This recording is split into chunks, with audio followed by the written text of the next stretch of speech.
Welcome back. Today we will continue our discussion on industrial safety. We start with the module 6. The topic name is the Employees State Insurance Act 1948. First of all, we will deal with the learning objectives. What are the learning objectives? Then we will understand what the act is. Then we will find out the applicability of employees state insurance scheme, and then we will find out the definition of employee under the act, and then we will find out the various benefits payable under the scheme to the insured persons, their dependents and family members as per contributory conditions, durations and rates. Then this is the structure of this video lecture. First of all, we will discuss the introduction to this act, then the applicability of the act, then the definitions of various terms, the contributions of what all contributions we made, registration of this act, maintenance of registers, different types of registers, administration, what are the benefits, restrictions and then protection. First of all, we will deal with the introduction. The Employees State Insurance Act came into force 19th April 1948. The scheme framed under the Act aims at providing for certain benefits to employees in the event of sickness, maternity, employment injury and medical facilities in kind. The Act contains provisions for certain other matters having bearing on medical assistance. So this Act came into being on just after our independence, 19th of April 1948. So this is act. The main aim of this act was to provide certain benefits to employees in the event if they are facing maternity, they are applying for maternity leave, they are facing some sickness, then employment injury, they injured themselves during the time of work, then medical facilities in kind, different types of medical facilities. So these are the situations where this act is applicable, and it's also this act contains provisions for certain other matters which includes medical assistance. Okay, so these are the conditions where we can apply this act. Okay, then applicability, we will again discuss the applicability. Then in the first instance, the act applied to power using factories, the factories which using power, electricity, employing 10 or more employees, and also to factories which are not using power, and to non-power using factories employing 20 or more employees for wages.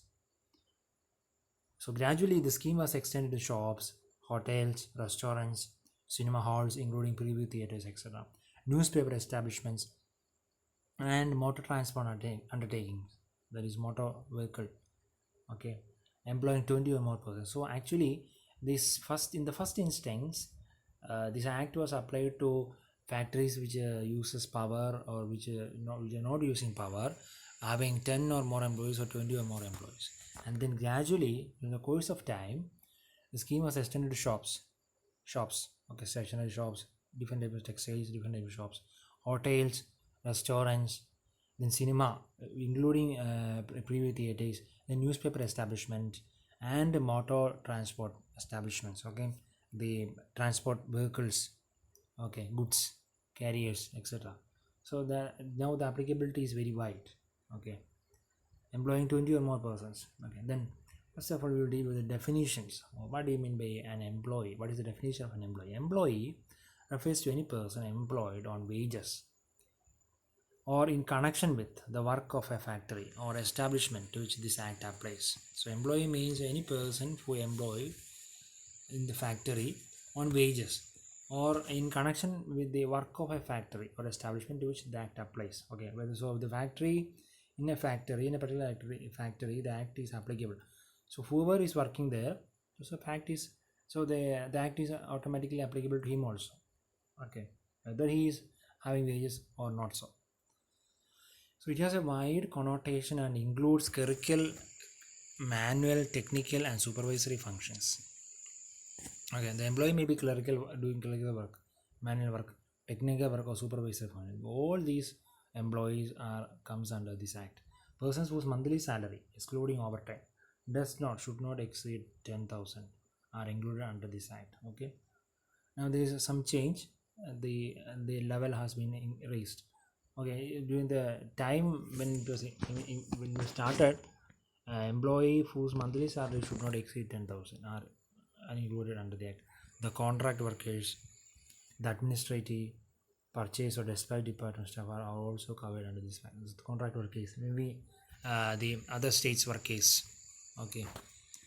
So maybe contract workers, all these workers comes under this act. So definition of employee: any person who employed on wages, or he or she is connected with the factory which is applicable, comes under this act.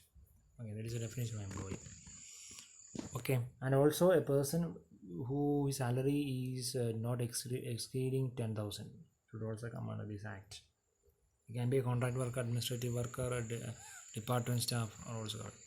Then definition. Next definition is wages. What is the definition of wage? Means all remuneration paid in cash when the terms of the contract are fulfilled. A monthly salary. Okay, up to the end of the month, the salary will be credited. Okay, will be credited, or it will be given to the employee directly. Okay, that is a wage. All remuneration paid in cash. Wages paid for leave period are included. Also, the staff takes leave for some days, so also the wages paid for this leave, whether he is working or not, are also included. But contribution paid to provident fund or pension fund, etc., traveling allowance, then some of amount paid to expenses, gratuity paid, and all these things are excluded. So the PF, contribution paid to PF, pension fund, traveling allowance, gratuity, all these things are excluded of these wages. Okay. Then contributions. What are the different types of contributions? Who all have to contribute? The scheme is financed through contributions from both sides. From employees, that is at a 1.75% of their wages should be contributed, and from the employer 4.75% of the wages, and then 1/8 the share of the state government towards medical care. Okay, so both the employee and the employer has to contribute. The employee has to contribute 1.75%. The employer has to contribute 4.75% of the wages payable. Then 1/8 share of the state government towards medical care. The Act defines contribution period or benefit period for wages payable at 1/8 share of the state government towards medical care. Okay, there is a contribution period. There is a period for this employee and employer has to contribute, or benefit period. The employee has to be benefited from this act. It is a benefit period, so it's a period of time is there. Then registration, how an act and can be registered by a factory or a shop or something like that. The registration of a factory or establishment with ESIC. ESIC means employment this insurance corporation. Okay, that is a corporation. Okay, it's a statutory responsibility of the employer. On registration, the ESIC allows a code number to the employer.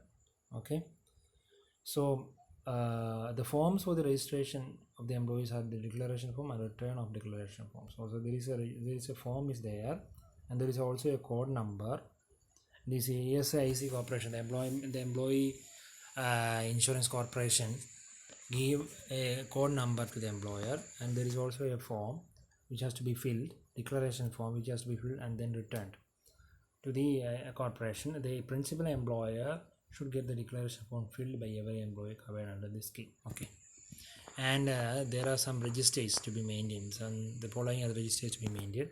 Register of employees. Okay, the name, whether he comes or not, the register of employees, it contains names. Okay, accident book to record each employment.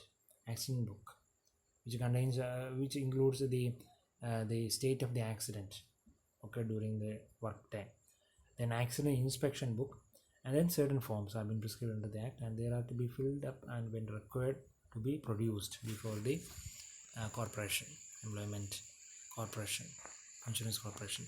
Then the state insurance corporation. Then administration, how this is administered. This act is administered. The scheme is administered by the employee state insurance corporation. A corporation. This is a corporation formed under the act, Then with the members from employees, employer, and then also a member from parliament, then also a member from state legislative assembly, then a member from central government, and also a medical profession. Okay, these are the members of employee state insurance corporation. Okay, so this is the corporation is the sole owner of this act. The act is administered by this employee state insurance corporation. The employee state insurance corporation is responsible for policy planning, decision making, and oversees the functioning of the scheme through a standing committee drawn from the main corporate body. So this corporation is responsible for policy planning. What will have to be done? Decision making. And this oversees the functioning of the scheme through a standing committee drawn from the main corporate body. So the main corporate body consists of these members from employee side, employer side, parliament, state and central government, and then there is a standing committee is there.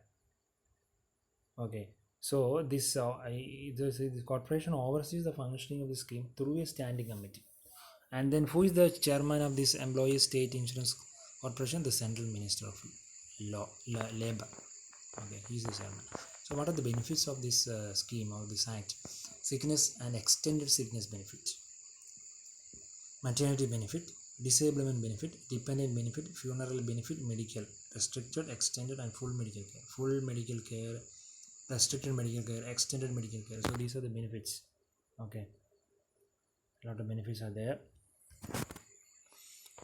Then restrictions. What are the restrictions? The main thing is that when a person is entitled to avail of one benefit, he shall not be entitled to another benefit. Suppose if a person is, when employee is entitled to two or more benefits, he has to select.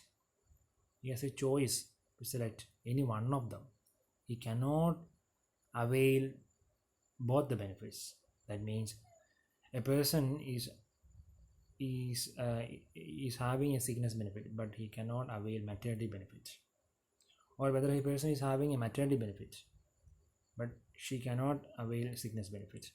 So the sickness benefit and maternity benefit, or sickness benefit and a temporary disability benefit, or maternity and temporary disability benefit cannot be received in the same period. So this is the restriction. And then protection.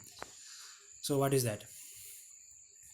Who all can be protected under this scheme? The employer cannot dismiss or discharge any employee who is in receipt of sickness or maternity benefit or disability benefit, or is absent from work as a result of treatment of illness arising out of pregnancy or confinement.